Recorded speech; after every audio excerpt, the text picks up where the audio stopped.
स्वरूपं चिदानन्दकन्दं जगत्सम्भवस्थानसंहारहेतुं स्वभक्तेच्छया मानुषं दर्शयन्तं नमामीश्वरं सद्गुरुं साईनाथं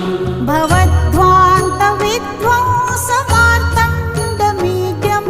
मनोवागतीतं मुनिर्ध्यानगम्यं जगद्व्यापकं निर्मलं निर्गुणं त्वां नमामीश्वरं सद्गुरुं साईनाथं भवाम्भोधिमग्नार्दितानां जनानां स्वपादाश्रितानां स्वभक्तिप्रियाणां समुद्धारणार्थं कलौ सम्भवन्तं नमामीश्वरं सद्गुरुं